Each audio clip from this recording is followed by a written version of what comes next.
안녕하십니까. 고3 수능 시즌2 오늘 현대시 10번부터 강의를 하도록 하겠습니다. 현대시 10번. 자, 103쪽입니다. 103쪽 펼치시면 되고요. 오늘 10번과 11번 강의할 거거든요. 우리가 현대시 9번까지 했기 때문에 10번과 11번 보시면 이제 적용학습에 있는 현대시는 전부 마무리가 됩니다. 자, 103쪽 펼치시고요. 다 풀었어야 돼. 다 풀고 나서 보셔야 됩니다. 자, 김수영의 파박가에서입니다. 제가 이제 요새 그런 거를 좀 고민을 많이 해요. 그러니까 요즘에 좀 제가 이사를 준비를 하고 있고, 그 다음에 우리 학원이 이제 이관 오픈을 지금 준비 중이잖아요. 그러니까 이게 뭔가 이사를 할 때 항상 좀 새로운 거를 들여놓게 되잖아요. 근데 기존에 이제 필요 없는 것들은 버리거든요. 버려야 이제 채워갈 수 있는 공간이 생기니까 이 버리는 것이 굉장히 좀 중요한 것 같아요. 그래야 우리가 새로운 것을 받아들일 수 있지 않습니까? 화박가에서 이제 그런 걸 얘기하는 거예요. 팔을 얘기하려고 한 게 아니라. 자, 먼저 주제부터 쓰겠습니다. 묵은 사랑에서 벗어나 새로운 사랑. 그쵸? 묵은 사랑과 이제 새로운 사랑 서로 반대되어 있죠? 사랑을 추구하려는 의지. 이렇게 쓰시면 됩니다. 가시는 이렇고요. 나시도 뭐 자주 나오는 시예요. 일단 필기할까요? 영상 잠깐 멈추고 필기하면 되겠는데, 묵은 사랑에서 벗어나 새로운 사랑을 추구하려는 의지가 바로 이 시의 주제다. 이렇게 생각하시면 되겠고요. 자, 그 다음 김용택의 들국. 방언의 사용이 돋보이는 시거든요. 방언의 사용이 돋보이는데 뭘 다루고 있는 시냐면 임에 대한 그리움과 원망을 다루고 있어요. 오지 않는 임에 대한 거. 우리가 이런 건 고전시가에서 많이 보는 거죠. 그래서 오지 않는 임에 대한 막막한 기다림을 다루는 그런 시다. 이렇게 생각해 주시면 되겠습니다. 자, 그러면 이제 보기를 한번 볼까요?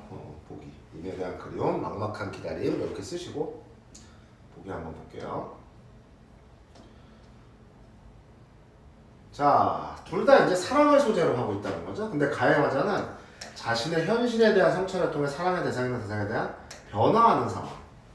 역설이 나와요. 과거의 사랑과 결별하고자 하는 의지. 자, 가부터 먼저 보면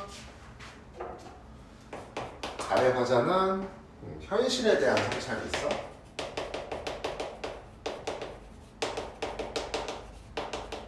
현실에 대한 성찰이 있고 사랑의 감정이 변화한대, 대상에 대한.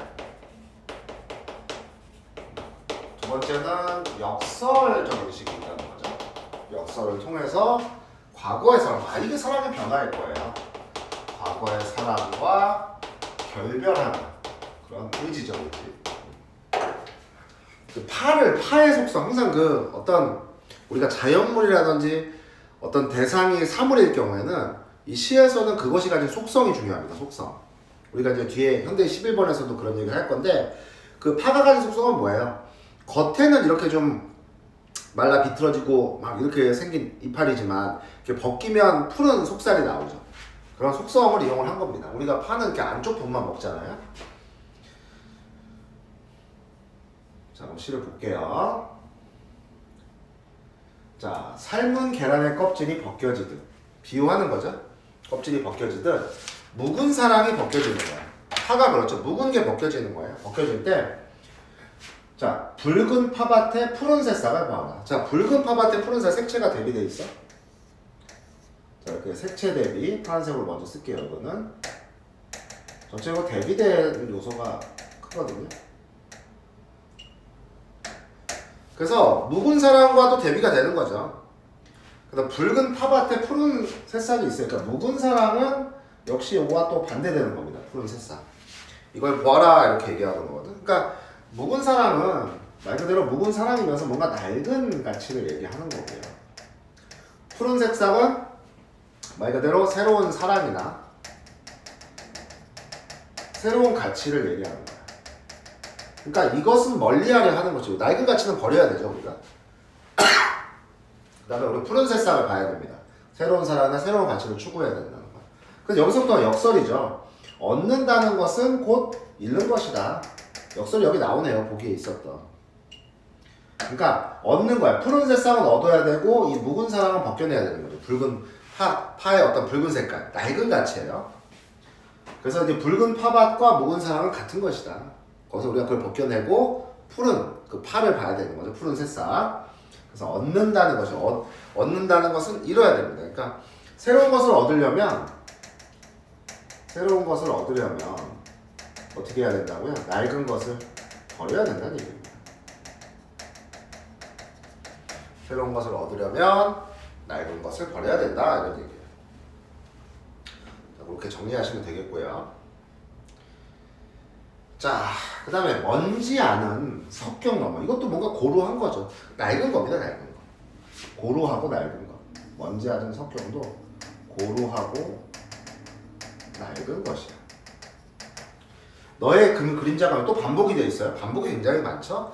묵은 사랑이 움직일 때, 묵은 사랑이 움직이면 이때 붉은 것도 반복이 되어 있죠. 푸른 새싹을 보아하는 거야. 과거의 우리가 추억이죠. 과거의 흔적, 추억을 뭐 해야 된다? 떨쳐내야 돼요. 이런 게 자꾸 떠오르면 묵은 사랑이 움직인다는 건 그런 얘기야. 그럴 때 그것을 떨쳐내야 된다는 얘기야. 자꾸 묵은 사랑이 떠올라. 과거에 미련 가질 필요 없다는 거야. 새로운 사랑을 추구하는 거야. 자, 그 다음 새벽에 준 조로의 물이 대낮이 지나도록 마르지 않고 있어. 이것도 이제 과거죠, 과거. 조로의 물은 과거죠.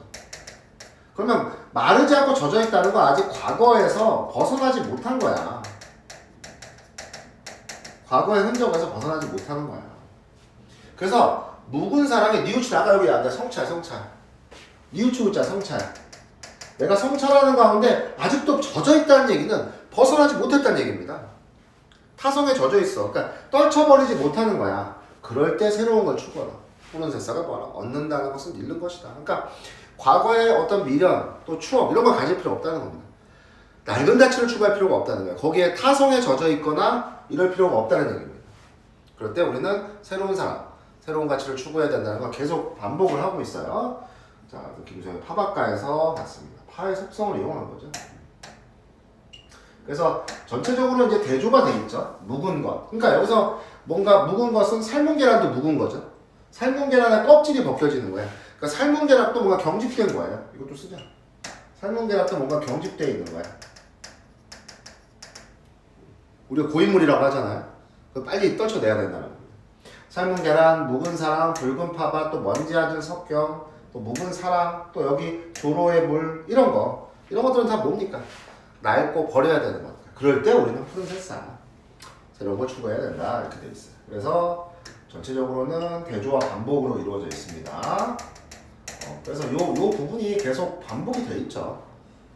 뭐뭐 해라. 요 종결 어미도 반복이 돼 있고요. 그 다음에 요것의 반복을 통해서 더 강조를 해주고 있는 거예요. 연마다 통일성 있게 반복이 돼 있다. 이렇게 생각하시면 될 것 같습니다. 됐습니까? 문장 구조도 통사 구조도 전체적으로 반복이 돼 있어요. 자, 그 다음 나시의 보기 한번 볼까요? 나의 화자는 사랑의 구체적 대상, 당신이라는 존재를 지목을 했을 거야. 사랑의 구체적 대상을 지목을 해서 그에 대한 화자의 정서와 처지를 자연물에 빗대어 표현한다. 구체적 대상. 또 임과 함께한 여기 상황이 나왔네요. 부정적으로 인식해요.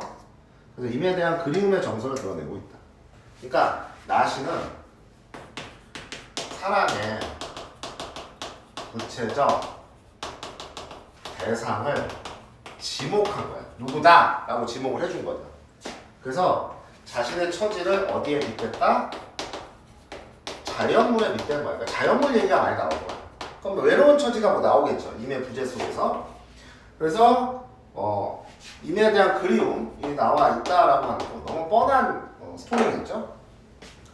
방언의 사용이 굉장히 돋보이는 시인데 한번 보자. 이렇게 보기를 보고 어디 나와 있는지 한번 찾아보자고.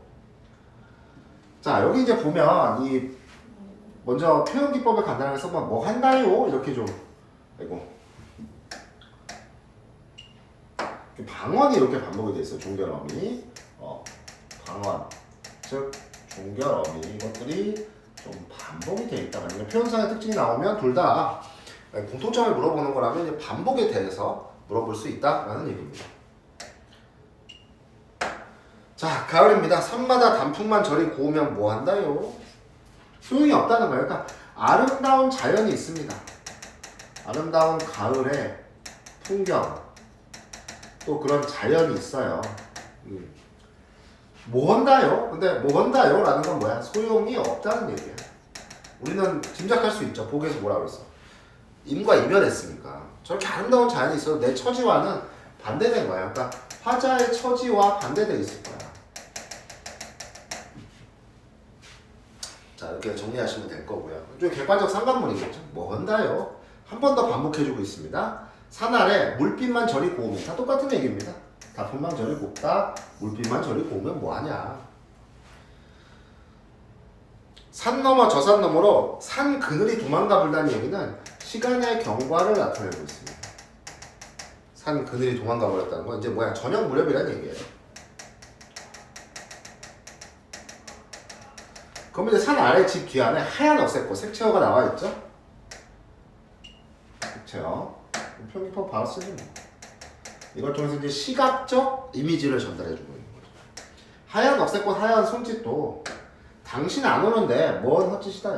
이것도 마찬가지야. 다. 근데 여기서 억새꽃은 보통 기다림의 이미지로 많이 써요. 기다림의 이미지. 그래서 여기 구체적인 상황이 나와요. 당신 안 오는데 다 헛짓이다 이거야.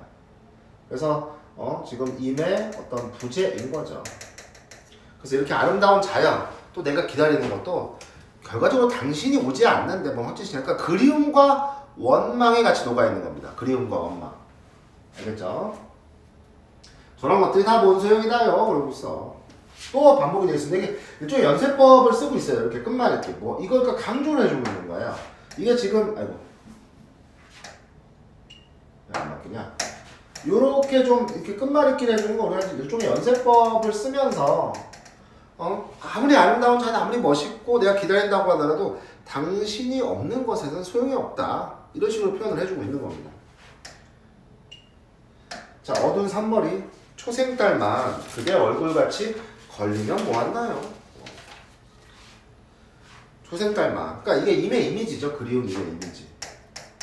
비유를 하고 있습니다. 그러니까 이 초생딸은 임을 떠오르게 하는 뭐가 되는 거예요? 일종의 매개체가 되는 거죠. 임을 떠올리게 하는 매개체. 그러니까 초생딸을 보면서 당신이 떠올라요. 근데 뭐하냐 이거야. 오질 않습니다. 부재를 얘기하면서 마른 지푸라기 같은 내 마음. 뭔가 암울한 거야. 활력이 없어요. 생명력이 없어.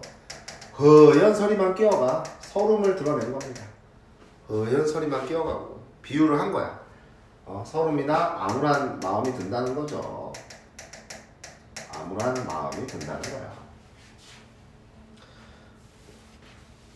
저 달 금방 접을면 세상길 다 막혀요. 저 달마저 지면 어둠 천지야. 그러면 어둠 천지라고 하는 것은 내 절망감이 뭐가 되는 거야? 더 심화되는 거야. 내 절망감이 더 심화되는 겁니다. 병신같이 바보처치같이 이 가을 다도 서리밭에 하얀 들고 여기 아까 기다림의 이미지 하얀 들고를 내가 피어있으면 뭐하냐 이거는 아까 얘기했잖아. 복에 있었잖아. 자연물에 빗댄 거라고. 화자 자신을 빗댄 거야. 아까 기다림의 이미지라고 했잖아. 서리밭에 하얀 들국으로 피어있다. 그러니까 빗댄 것이고 화자의 분신입니다. 들국으로 피어있는 건 뭐야? 임을 내가 뭐하고 있다? 부재 속에서 기다리고 있다. 이런 얘기야. 기다리고 있다. 이게 핵심이에요. 아까 빗댄다고 그랬잖아. 자신의 처지를 자연물에 빗대고 있다. 내가 이 가을 가라도 이 서리밭이야. 그러니까 설이라는 건 지금 암울한 상황인 거야. 원래 설이는 시에서 안 좋게 쓰이는 거예요. 고전시가도 마찬가지입니다. 왜냐? 가을에 서리가 내리면 농작물이 다 망가지거든. 그러니까 서리의 그 시련, 내가 이 서리밭에 있다는 거는 내가 어떤 시련을 겪고 있는 거야. 뭔가 암울한 거야. 근데 하얗게 돌을 피워있으면 뭐하냐? 뭐 한다요? 뭔 소용이다? 부질없는 그런 기다림이죠. 그런 자책과 한탄이 있습니다.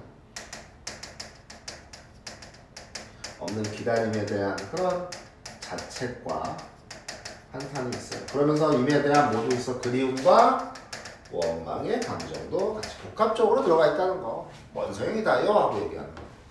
이렇게 우리가 생각을 해볼 수 있겠습니다. 김용택이 들고까지 해봤어요. 작가님 필기 하시고 한번 시에 대해서 다시 한번 음미하면서 좀 필기를 해보시길 바랄게요.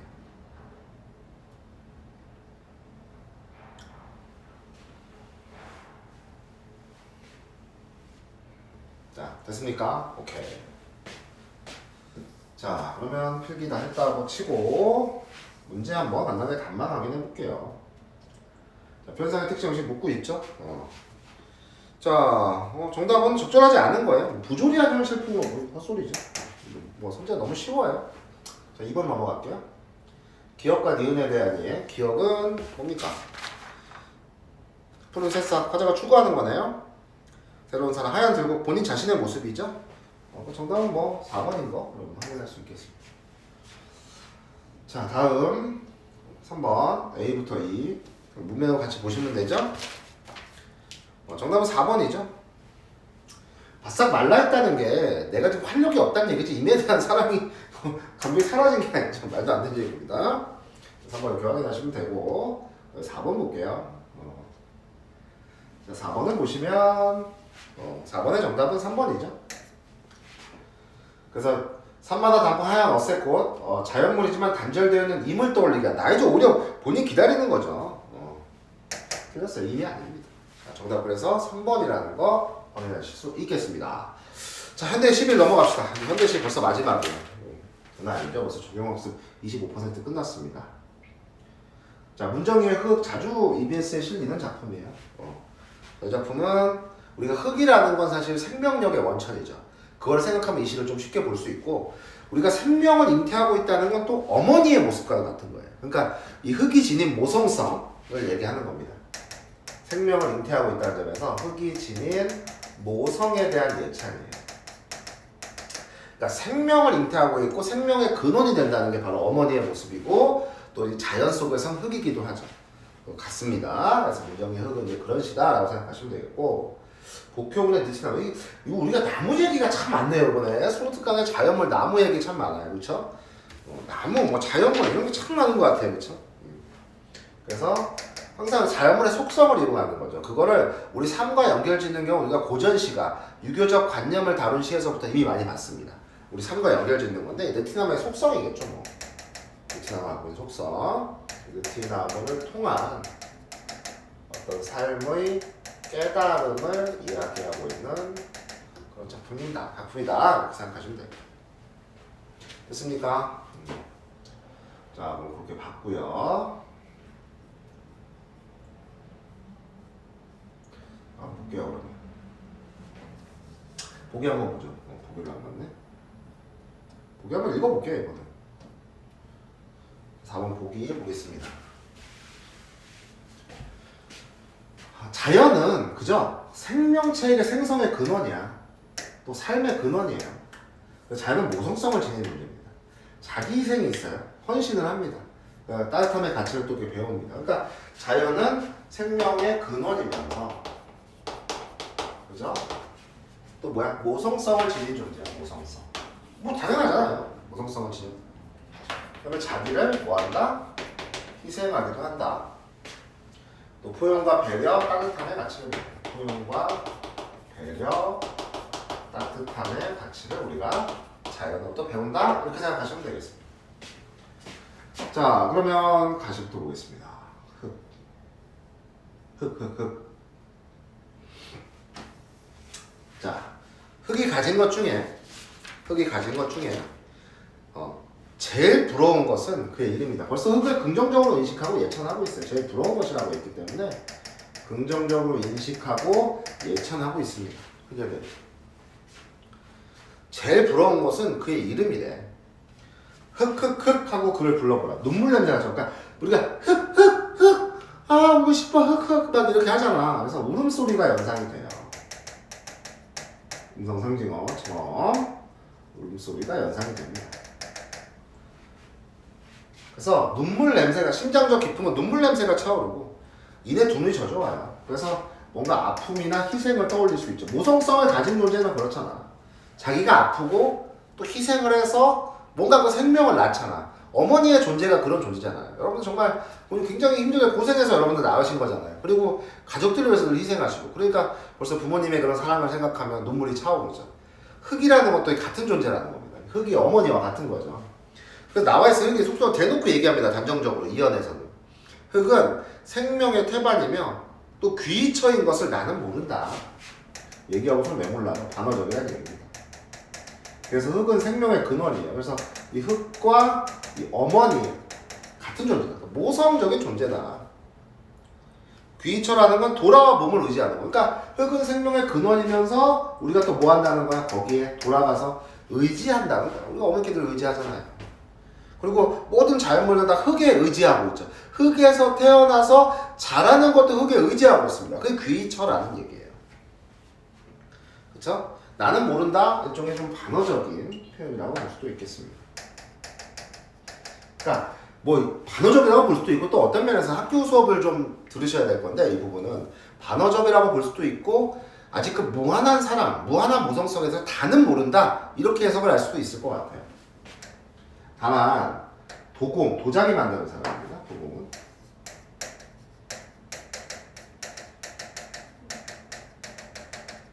도공은 도자기를 만들어요. 다만 그를 사랑한 도공이 밤낮으로 그를 주면 달덩이, 비유한 거예요. 달덩이는 여기서 비유를 한 겁니다. 비유를 하는 거예요. 뭐를? 도자기를 비유한 겁니다. 도자기. 자, 그래서 도공이, 다만 그를 사랑한 도공이 도자기를 만들어요. 도자기를 낳는 거. 뭔가 흙은 뭐 누가 만지든 뭘 하든 뭔가 낳는 겁니다. 본일을 일단. 또한 그의 가슴에, 자, 흙을 의인화해서 표현하고 있어요. 그의 가슴에 한 줌의 씨앗을 뿌리면, 의인화해서 표현하고 있습니다. 흙입니다. 흙의 가슴에 한 줌의 씨앗을 뿌리면 철대에 한가마의 곡식이 돌아와요. 그쵸? 역시 아까 얘기했죠. 생명의 저 위에 나와 있잖아. 태반이며 귀처인 모습을 보여줍니다. 흙 그 자체가 뭔가 도자기로 만들어지기도 하고, 또 거기에 씨앗을 뿌리면 곡식이 되어 돌아오죠. 우리가 살 수가 있는 거죠. 그러니까 생명의 태반은 생명의 것을 나오기도 하고, 우리가 곡식을 먹고 생명을 또 유지하기도 하잖아요. 흙의 일입니다. 농부는 그래서 그것을 기적이라 부르지 않고 겸허하게 농사라고 불렀어요. 왜? 흙의 노고가 크기 때문입니다. 흙의 노고가 굉장히 크기 때문에 겸허하게 뭐라고 불러요? 농사라고 부르는 겁니다. 겸허하게 농사라고 부르는 겁니다. 됐습니까? 기적이라 부르지 않고요. 그래도 나는 흙이 가진 것 중에 다시 한번 반복을 합니다. 1년에서 반복하죠. 제일 부러운 것은 그 생명의 태반이면 그 이름이야. 흙 하고 불러보면 눈물샘 저 깊은 곳으로부터 슬프고 아름다운 목숨의 메아리가 들어요. 아, 이유가 나옵니다. 위에서 아까. 왜 그 슬픔이란 걸 이야기하는 여기서 이유가 나와요. 자, 그래서 슬프고도 아름답다. 역설이죠. 슬픈데 아름다운 건 역설입니다. 중요한 부분이라는 거야. 아하, 그 이유가 나와요. 목숨의 메아리. 즉, 생명을 유지할 수 있게 해준다는 거야. 뭘 통해서? 희생을 통해서. 흙이. 알겠어요? 그래서 하늘이 우물을 파놓고 두레박으로 흙 속에 그 물이 있잖아요, 물. 그래서 물이 그 생명을 유지할 수 있게 해주잖아. 하늘에 우물을 파놓고, 그 우물이라는 건 우리가 윤동주의 시에도 그런 구절이 있는데 굉장히 그 모태, 엄마의 뱃속하고 똑같은 겁니다. 모태의 공간이에요, 모태의 공간. 근데 여기까지는 내신에서 안 나올 것 같고 보기가 있어야 될 것 같습니다. 우물은 모태랑 같은 거예요. 엄마 뱃속을 떠올리게 해주죠. 그래서 두레박으로 자신을 퍼올려요. 물을 퍼올리잖아요, 우리가. 그래서 여기가 바로 뭐다? 자기 희생을 통해서 목숨의 메아리, 생명을 뭐 할 수 있게 해줘? 유지할 수 있게 해줘요.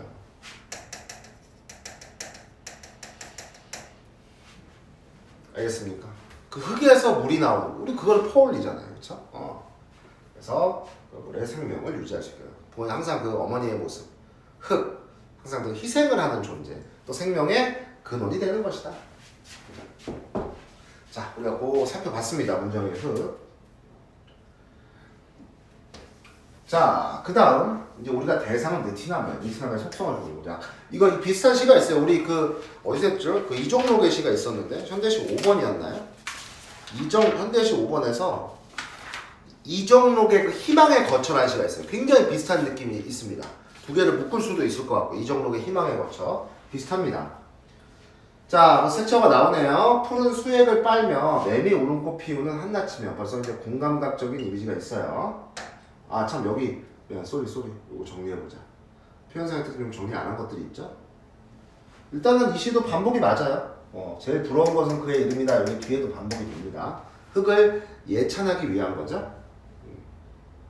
눈물 냄새가 차오르고 후각적 이미지, 그죠? 또 아까 비유도 얘기했고요. 그리고 단정적인 어조가 있습니다. 여기 뭐 반복이 돼 있죠? 목숨의 메아리 다 비유적인 표현이에요. 뭐 그 정도만 좀 살펴보시면 될 것 같고요. 그 다음에 딱히 뭐 그런 건 없나? 역설도 우리가 살펴봤죠. 자, 그럼 나시로 넘어갈게요. 매미 울음꽃 피우는 한나치다. 매미가 울음꽃을 피워요. 그러니까 이거는 공감각이죠. 매미 소리잖아. 울음이잖아. 울음. 그걸 꽃이라고 표현했으니까 청각을 매미 울음소리 꽃이라고 표현했으니까 시각화시켜서 표현한 공감각이다. 이렇게 생각하시면 되겠죠. 그래서 매미가 울음꽃 피우는 한낮이면 꿈에 젖은 듯 반쯤은 졸고 있어. 우리가 참 아이를 키우면서 그 엄마의 모습이 막 피곤하시니까 졸기도 하잖아요. 그런 모습이 떠올라요. 반쯤은 졸고 있어. 의인법이겠죠? 의인어가 되어 있습니다. 그래서 그런 느티나무 얘기입니다. 시적 대상이에요. 그쵸? 울퉁불퉁 뿌리가 있고 묘사를 하고 있네요. 나무의 발등 의인화하면서 묘사를 하고 있습니다. 혹은 발가락이 땅 위로 불거져 나왔어. 자, 의인화하고 있죠. 다. 군데군데 굳은 살에 옹이도 박혔어. 먼 길 걸어왔다는 뜻이에요. 느티나무의 어떤 삶, 느티나무는 어떤 삶을 살아왔어? 고단한 삶을 살아왔어. 옹이가 굳은 살이 박힐 정도로. 그쵸? 고단한 삶을 살아왔다 하는 얘기예요. 고단한 삶을 살아왔다. 됐습니까? 여기 보시면 되겠고. 자, 황급히 바빠야 할는 없어. 나도 화자입니다. 화자. 그 위에 앉아 신발을 벗어요. 뭔가 내 신발을 벗는다는 것 자체는 시에서 나의 모든 것을 이제 드러내는 거야. 뭔가 순수한 거죠. 내 모든 것을, 그러니까 어떻게 보면 굉장히 그 대상과 친밀감을 느끼면서 할 수 있는 행동이에요. 그러니까 교감하는 거예요. 그 위에 앉아서 내가 신발을 벗는다는 거. 느티나무와 교감을 나누는 겁니다. 나누는 건데, 그래서 그 위에 앉아 신발을, 그렇게 너와 나와는, 그러니까 참 동질감을 느끼는 겁니다. 화자와 느티나무가 가질 수 있는 그런 동질감. 화자와 느티나무가. 너와 나와는 참 멀리 왔구나. 나도 그러니까 느티나무같이 어떤 삶을 살았던 거야. 뭔가 고단한 삶을 살았던 거야. 먼 길을 왔어. 그래서 여기 종교어민들이 반복되고 있습니다. 물음을 반복하고 있어. 있었느냐? 이렇게. 길이냐? 물으면서 이렇게 서로 소통을 하고 있는 겁니다. 물음을 반복하면서 느티나무와 뭐하고 있어? 소통을 하고 있는 겁니다. 교감을 나누고 있다는 얘기죠. 언제부터 여기 있었느냐? 어디로 가는 길이냐? 물으며 하늘을 보는데 무엇이 그리 무거웠을까? 부러진 가지. 아하. 부러진 가지나 속살에 썩어 몸통이 비어가요. 이런 부분. 그래서 이 나무가 가진 상처예요. 우리 이정록의 그 희망의 거처에서도 이게 나오죠. 몸통이 비어갑니다. 근데 속살이 썩어서 이것도 마찬가지야. 나무가 지금 상처를 겪고 있는 거죠. 근데 그 속에 뿌리를 묶고 풀 몇 포에 꽃을 피워요.